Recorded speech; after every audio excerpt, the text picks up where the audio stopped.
Los textos que en la literatura griega conocemos como lírica equivaldrían a lo que hoy en día llamamos poesía.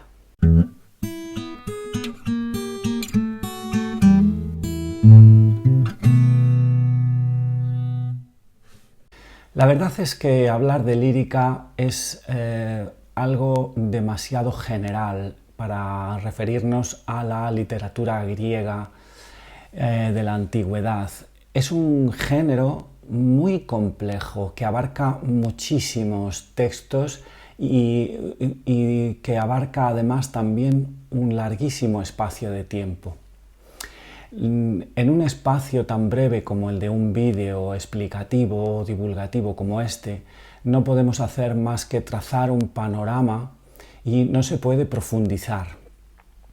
Para profundizar en los autores, en los textos, etc., conviene ir a los manuales o a los estudios específicos que hay publicados en todas las lenguas.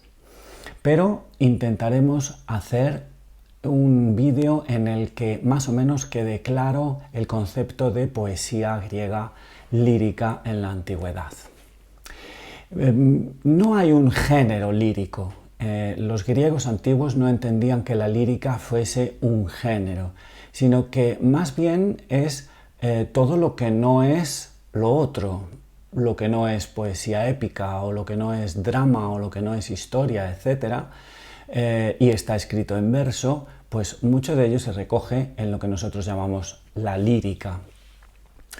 Pero en realidad para un griego de la antigüedad, pues un poeta era simplemente un poeta y podía hacer un tipo de poemas u otro tipo de poemas, dependiendo de la ciudad en la que hubiera nacido, dependiendo del momento en el que viviera y compusiera sus textos.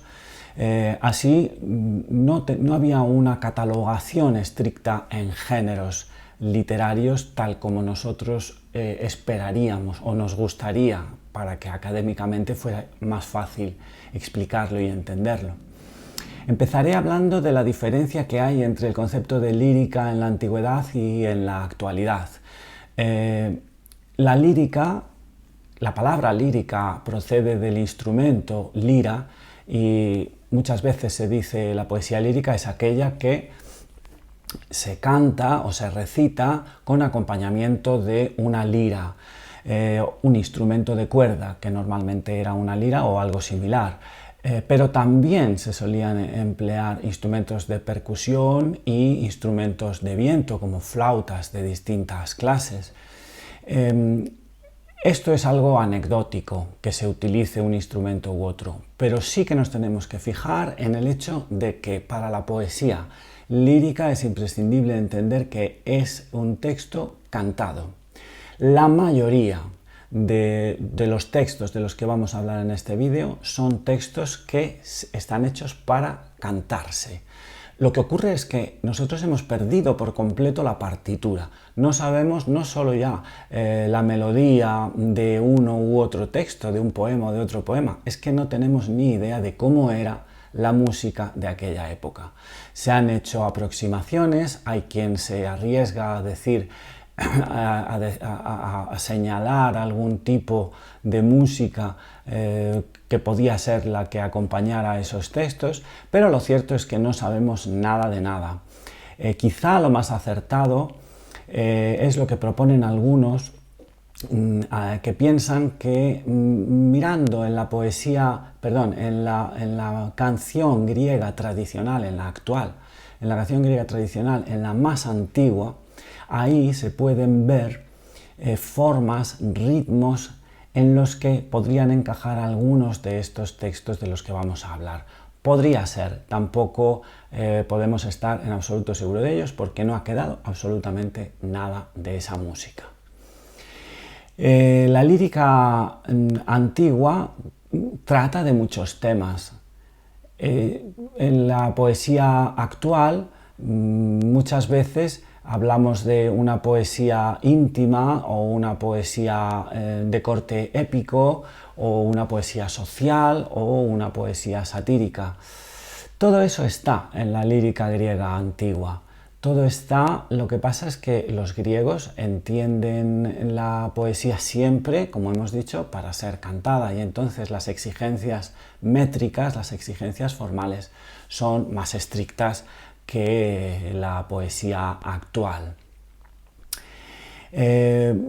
Para entender un poco más fácilmente la poesía lírica antigua, la poesía griega, habrá que dividir todos esos textos en distintos, a veces se llaman subgéneros, podremos llamarlos subgéneros o simplemente tipos de poemas. Y vamos a hacerlo en dos grandes bloques. Por un lado estará la elegía junto con el iambo, poemas elegíacos, poemas iámbicos. Y por otro lado está la monodia o la melodía y la poesía coral. Por supuesto, más adelante hablaremos más en detalle de cómo son estos géneros. Lo que sí podemos decir ya es que hay una evolución, porque ya he dicho al principio que la poesía lírica se extiende a lo largo de toda la historia de la Grecia antigua. Hubo muchísimos autores, poetas y mujeres, poetas que practicaron algún tipo de poesía lírica. De todos ellos nos han llegado un nutrido grupo de nombres. La pena es que sus textos nos han llegado prácticamente todo de forma fragmentaria. Digo que hay una evolución a lo largo de la historia de la poesía. Podríamos hacer una distinción entre la poesía que se hace en la época arcaica, en los siglos, especialmente el siglo VII y casi todo el siglo VI. Ahí, en la última parte, en los últimos años del siglo VI, hay una evolución muy radical que es la que se va a desarrollar en la época clásica, en el siglo V especialmente, y también algunos restos en el siglo IV. Y por último, lo que queda de esa poesía en la época helenística, en el siglo III a.C., veremos cómo de la poesía arcaica es la más fragmentaria, es la que nos ha llegado en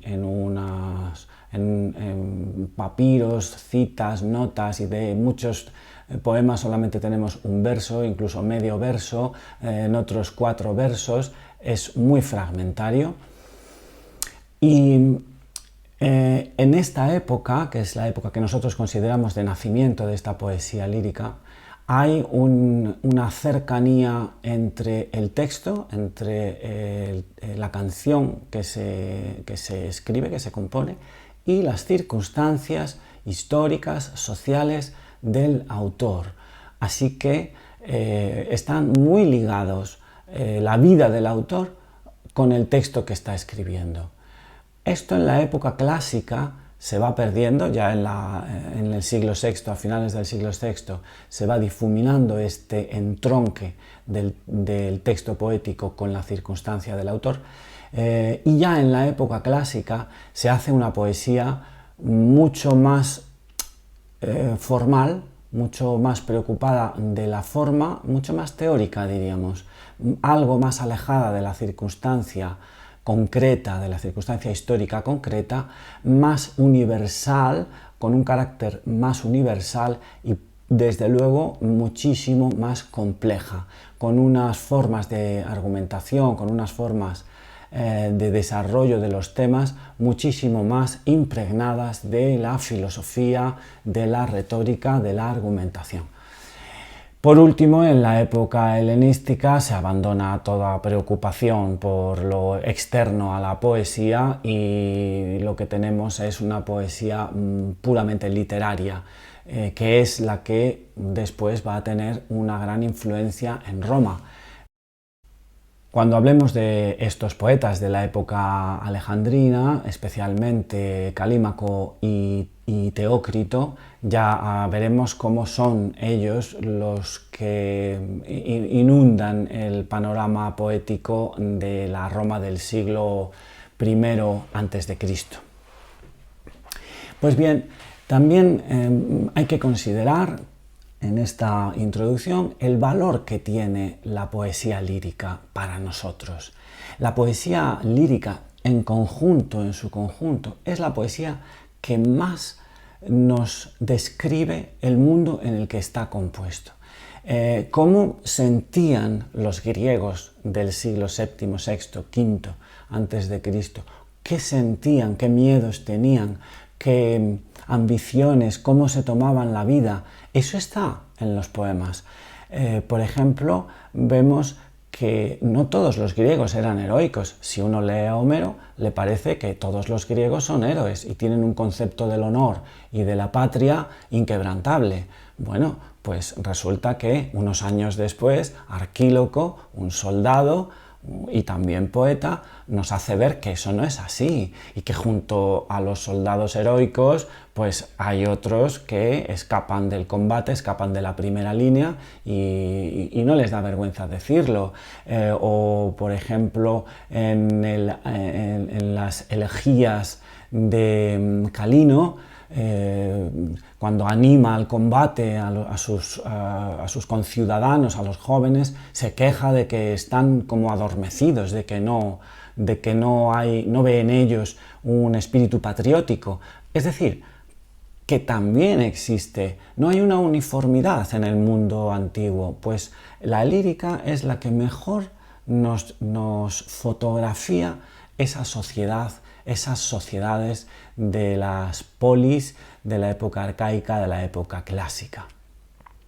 Comenzamos entonces ya un repaso, ya digo que va a ser muy somero, muy por encima, porque además hay un montón de nombres de poetas de los que prácticamente en ningún momento hablaremos de sus obras o de los títulos de sus obras, ¿no? Pero recordar tantos nombres se puede indigestar. Entonces vamos a hacer un recorrido fijándonos más bien en los grupos de poemas, lo que podríamos llamar subgéneros de la lírica. Y vamos a comenzar por la elegía. La elegía tiene una forma poética muy definida. Siempre son un conjunto, estrofitas de dos versos. Uno de ellos es un hexámetro dactílico, que es el mismo verso en el que Homero compuso sus poemas, y el otro es una variante del hexámetro dactílico, que es el pentámetro dactílico, que repite la primera mitad de cada hexámetro.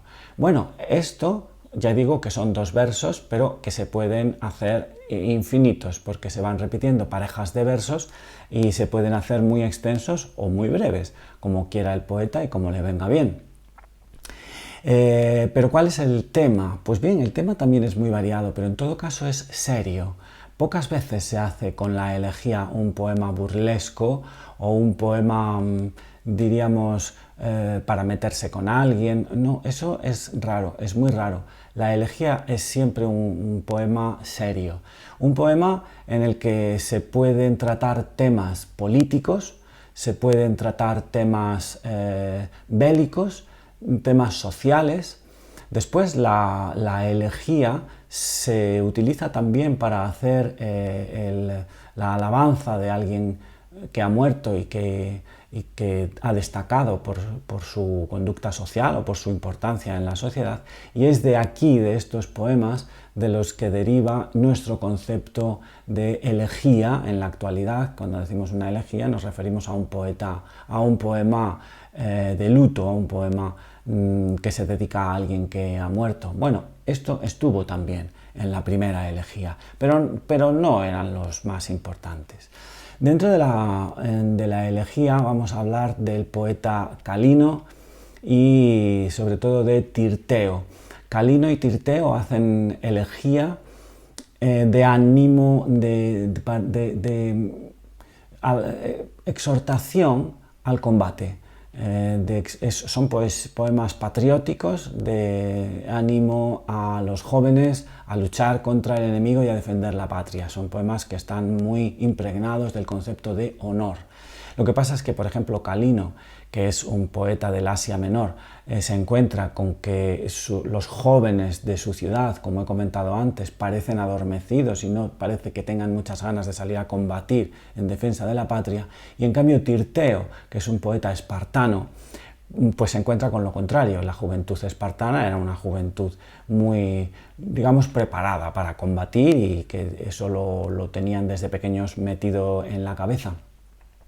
Así que los poemas de Tirteo son más relajados, son más alegres en su ánimo, en su animación al combate, que los de Tirteo, que parece más indignado con aquellos a los que dirige sus poemas. De Tirteo hay que decir que se convirtió como en una especie de poeta nacional en Esparta, y nos consta que incluso en el siglo IV, o sea, bastantes siglos, 3 siglos después de que se compusieran los poemas, todavía los jóvenes tenían que recitar y asistir a recitales de los poemas de Tirteo como parte de su educación, porque Tirteo siempre se consideró uno de los poetas nacionales de Esparta. Junto a ellos, un poquito más joven, quizá una generación más joven, tenemos a Mimnermo de Colofón, de que conservamos algunos textos y muchos de ellos muy bonitos. Mimnermo se preocupa más bien no por lo del combate y por la patria y demás, sino por el elogio constante de la juventud. Y es una invitación a la vida. Los poemas de Mimnermo son una invitación a vivir con plenitud durante los años de juventud. Y lamenta que durante la vejez todo eso se venga abajo, y lo lamenta seguramente porque él llega a ser mayor y se da cuenta de que la vida no es igual cuando uno tiene ya muchos años, ¿no? Y en aquella época pues menos que ahora. Hay que recordar sin duda ninguna a otros dos nombres. Uno es Solón, el ateniense, ya en el siglo VI. Solón es un político, un estadista, un hombre que tiene una participación en la polis ateniense muy conocida y que también era poeta, también hacía elegía. Y sus elegías están muy impregnadas del sentido político. Político, tanto me quiero referir a la política como a la polis. Él habla de la polis de Atenas como el espacio en el que los ciudadanos se construyen plenamente, y él nos explica cuál ha sido su misión, que no fue pequeña, porque a Solón le encargaron ni más ni menos que la elaboración de una constitución para poner fin a los conflictos internos que había en Atenas. Su elegía, que conocemos con el nombre de Elegía a las Musas, porque al principio hay una dedicatoria a las musas, la Elegía a las Musas de Solón, la conservamos bastante bien, casi completa, y nos indica perfectamente cómo es él y cómo fue la labor que hizo en una Atenas que también nos pinta con bastante colorido. Y también hay que hablar de Teognis. El problema de Teognis es que se hizo tan famoso. Teognis es del siglo VI, pero ya del siglo V. Pisa el siglo V. Y resulta que se hizo tan famoso Teognis y las elegías de Teognis que se atribuían a Teognis todo lo que había por ahí, incluso poemas de Tirteo, que sabemos que son de Tirteo, o de Calino, se le atribuyen a él. O sea que cabe la posibilidad de que toda la colección teognídea no sea de Teognis eran algunos de los poemas, y en general son unos poemas como de educación de la nobleza, de la aristocracia, unos poemas en los que se anima a los jóvenes aristócratas a comportarse de una manera aristocrática, cómo deben comportarse en la lucha, cómo deben comportarse en la paz, en el banquete, cómo deben tratar a sus semejantes. Bueno, esta es la colección teognídea. Hasta aquí la elegía. Junto con la elegía debemos hablar del jambo. El jambo es un tipo de poesía, de canción, se canta, es estrófica, se hace en estrofas, e incluye temas y asuntos que no son tan serios, o por lo menos el tratamiento de los temas no se hace tan serio, con tanto rigor como en la elegía. Y aquí destaca un poeta que es posiblemente el primer poeta que conocemos del siglo VI, Arquíloco, de la isla de Paros, aunque sabemos que vivió y pasó parte intensa de su vida en la isla de Tasos y en todo caso en el mar Egeo durante el siglo VII. Arquíloco es un soldado, es un vividor, es un hombre que quizá deba haber salido de su patria y escribe poemas. Escribe poemas con mucha vehemencia, ahí se vuelca entero. Hace canciones que lo mismo llama al combate, que llama a gozar de la vida, que llama también a la deserción del combate. Él dice que no le da vergüenza decir que abandonó el escudo, tiró el escudo en plena batalla y salió corriendo, y que gracias a ese gesto está vivo y lo puede contar. También hace poesía, canciones para, no quiero decir insultar, pero sí para meterse con algunos a los que él conoce, digamos que son poemas burlescos, canciones burlescas, la verdad de un tono bastante hiriente. Se dice a veces que Arquíloco nunca está en el centro, en el medio, ¿no?, de la visión de la vida, de su visión vital. Es más bien un extremista, tanto para lo bueno como para lo malo, y que la mayor parte de las veces nos muestra el lado malo de la vida, ¿no? Junto a Arquíloco, que por cierto también escribe elegías, todos los que escriben Yambo y elegía son dos tipos de canciones que están muy relacionadas, y es normal que para un tema el poeta elija la forma de la elegía, pero para otro tema que también es de su interés elija una forma de Yambo, de canción más cantable, más libre. Junto con Arquíloco podremos citar a Semónides en el siglo VI, un poquito más joven que Arquíloco, y ya bastante más joven a Hiponacte, pero de estos apenas vamos a decir nada. El otro gran bloque de poemas líricos lo forman las canciones que se hacen, las canciones que son muy similares a nuestras canciones, a lo que nosotros entenderíamos como lo que hace un cantautor, o bien para una sola voz, y entonces hablaremos de monodia, o bien para varias voces y un coro que va desarrollando una danza a la vez que suena esa canción, y sería el canto coral. La monodia también se llama poesía mélica.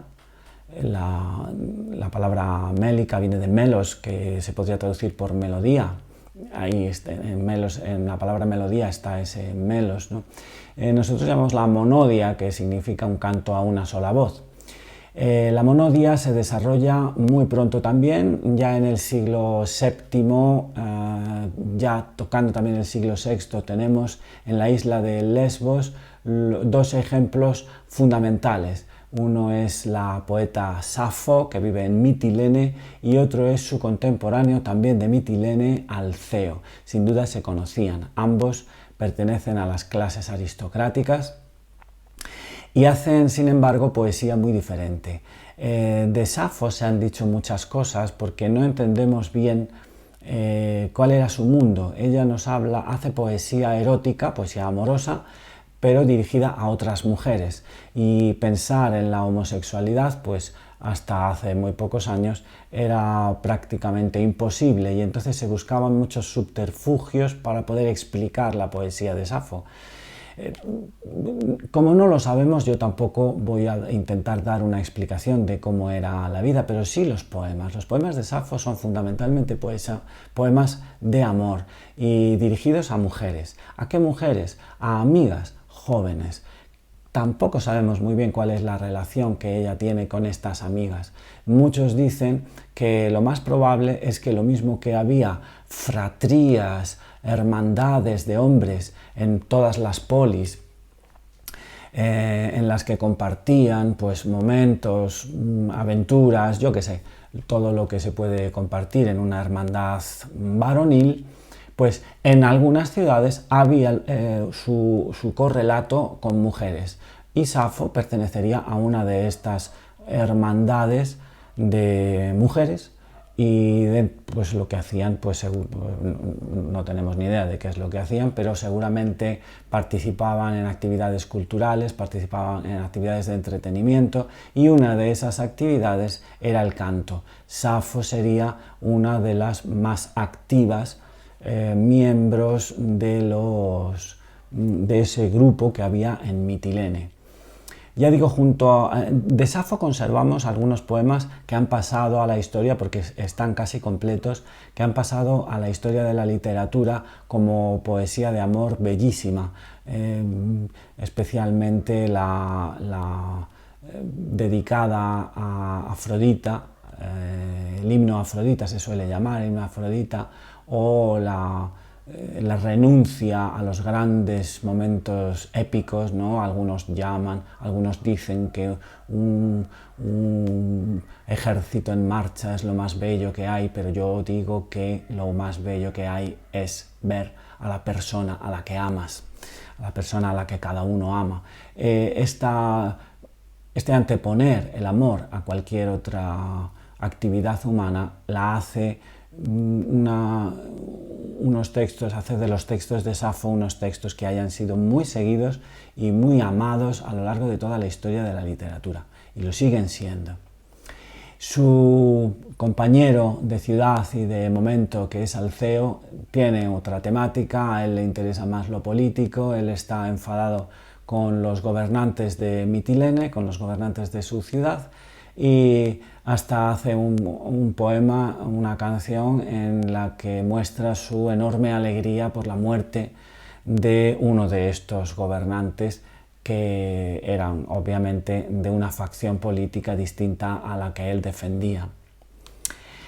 Junto a Safo y Alceo hay que nombrar, bastante más joven que ellos, ya en el siglo VI, incluso a finales del siglo VI, a Anacreonte. Y Anacreonte es otro tipo completamente de poemas. En Anacreonte ya no vemos tanta presencia de la preocupación por la ciudad que veíamos en Alceo. En Anacreonte ya hay mucha más individualidad. Estamos en el siglo VI, todavía no podemos decir que sea una poesía individualista, ni mucho menos. Ahora bien, es muy variada y conservamos muchos textos de Anacreonte. Él hace un elogio a la vida, muchos de los poemas son invitaciones a gozar sobre todo de la fiesta en comunidad, de la celebración. De hecho, en España, en español, en la literatura hispánica, se habla de anacreóntica como un poema típico de alabanza de la fiesta y de la bebida. Las anacreónticas en el siglo XVIII se compusieron muchas anacreónticas y en el XIX. Anacreonte es un poeta también que nos gusta mucho leer. Yo siempre animo a la lectura de algunos poemas de Anacreonte, de los que se conserven más extensos y más completos, ¿no? Hasta aquí la monodia. La monodia como el canto, las canciones hechas exclusivamente para una sola voz. Y los que quedarían serían los poemas, las canciones hechas para cantarse en un grupo y sobre todo para ser bailados a la vez por otro grupo. Obviamente los que bailan no son los que cantan, sino que unos cantan, otros tocan los instrumentos. Aquello obviamente es una celebración colectiva prácticamente de toda la ciudad. ¿Cuál es el espacio de estos poemas? Pues grandes celebraciones en las que se canta una victoria, se canta la victoria, por ejemplo, deportiva, pero también victorias militares, en la que se hace alabanza y recuerdo de hazañas del pasado, se van a hacer un homenaje a los caídos en la batalla de tal, pues entonces allí se hacen estas fiestas religiosas, de estas fiestas anuales, verbenas, de las que hay en cualquier ciudad, en cualquier pueblo, pues se reúne la gente y entonces hay siempre alguien que canta una canción y se baila y todo esto es, en la actualidad se sigue haciendo de otra manera, obviamente, pero este es el contexto en el que sucede la canción coral. Aquí habrá que citar en primer lugar a Alcmán, que es el más antiguo de los que tenemos noticia. Estesícoro, tanto Alcmán como Estesícoro y por ejemplo Íbico, también Íbico conoció a Anacreonte en la isla de Samos, compartieron ese espacio, pero Anacreonte hacía un tipo de canción, Íbico hacía otro tipo de canción. Pero lo que quería decir es que tanto Alcmán como Estesícoro como Íbico, es muy posible que lo que nos ha llegado como cantos corales fueran en realidad cantos monódicos, tanto por el tema, que es individual, que es más íntimo, como por la estructura de la composición. Ya digo que no hay que entender que sean géneros divergentes, sino que son como dos formas diferentes de un mismo género, el género de la canción. La canción o bien a una sola voz o bien a varias voces, y que un compositor pues podía componer tanto para una sola voz como para un coro, para una fiesta. He nombrado a Alcmán, he nombrado a Íbico de Regio, he nombrado a Estesícoro y voy a nombrar también a alguien que ya está en la transición hacia la época clásica, que sería Simónides. El canto coral es quizá la forma que más perdura en el tiempo, que dura durante todo el siglo V. Las canciones corales, porque las celebraciones se siguen realizando a lo largo de toda la historia y ahí siempre van a necesitar ese tipo de canciones. Es posible que a lo largo del siglo V, ya en la época clásica, los compositores de monodia, de canciones para una sola voz, y sobre todo los jambógrafos, los que componen jambos, o bien dejan de ser famosos o bien pasa de moda, por decirlo así, ya no se hace ese tipo de composición y los que lo hacían pues ya no estaban a la altura de los antiguos, de los anteriores a ellos, ¿no? Sin embargo, el canto coral se mantiene a lo largo de todo el siglo V. Uno de los ejemplos lo vemos en las partes corales de la tragedia o de la comedia.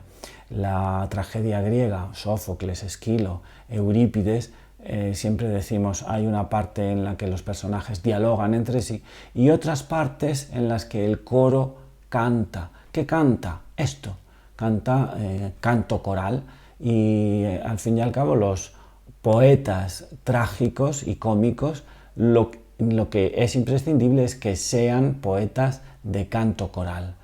Eurípides, sabemos que compuso también cantos corales, tenemos noticia, pero es de suponer que cualquiera de los que componían tragedia o comedia sabían también componer canciones para estas celebraciones colectivas.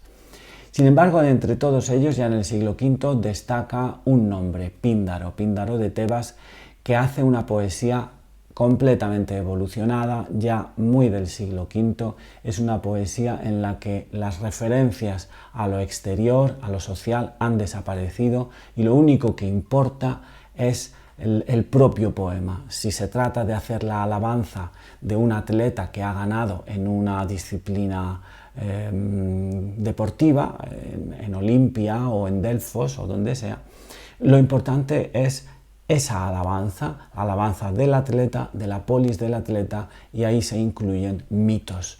Esto ayuda al poeta a hablar de grandes verdades, pero ya no hay una referencia concreta a una situación histórica, sino que se tiende a universalizar algo más, a ver ya lo más importante ya no es la circunstancia histórica, que haya muerto mi enemigo político, mi rival político, sino que lo importante es que los hombres deben ser de tal o cual manera, o que los mitos se tienen que contar de esta manera o de esta otra, ¿no? Y que la presencia del mito influye en la vida de los hombres, ya no de un hombre concreto o de una polis. Píndaro hace una poesía especialmente difícil, muy difícil, se jacta de no ser entendido por la mayoría, porque él ya entiende que su forma de componer es una técnica en la que uno alcanza un virtuosismo, pero el virtuosismo formal, el virtuosismo de que yo soy capaz de hacer el mejor canto coral, mejor que ningún otro.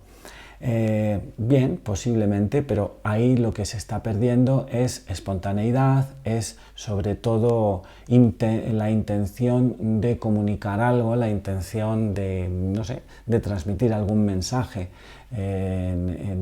Alguna vez se ha dicho que la distancia que va, por ejemplo, desde Calino o desde Alcmán, los primeros poetas de canto coral, hasta Píndaro, sería equivalente a la distancia que va desde el arcipreste de Ita a Góngora, ¿no? El uno es una poesía mucho más llana, que cualquiera puede entender y que tiene su gracia, su espontaneidad. El otro es una poesía alambicada, difícil de entender, solo para unos pocos, que no busca la transmisión de un mensaje, sino la perfección. Este es Píndaro. Junto a Píndaro habrá que nombrar también a Baquílides. Además de todos los poetas que hemos nombrado, vamos a nombrar también a un grupo de poetas, mujeres, que aunque no se puede estar totalmente seguros, posiblemente sean contemporáneas de Píndaro, es decir, del siglo V. Mirtis, la más importante Corina, Telesila y Praxila, de las que conservamos algunas referencias y muy poquitos textos. Nos llegan noticias de que Corina llegó a vencer en certámenes poéticos al mismísimo Píndaro. No podemos estar seguros, no tenemos más referencias que alguna estela en la propia ciudad de Corina, y entonces, bueno, pues como no tenemos la seguridad, vamos a decir que sí, que Corina se llegó a enfrentar en algún certamen a Píndaro y lo venció. El problema con estas poetas es que no conservamos apenas nada de ellas, y las referencias a ellas son muy tardías, siglos después. ¿Por qué es esto? Hombre, pues puede ser porque los antiguos no consideraran que la calidad de sus poemas estaba a la altura de los otros.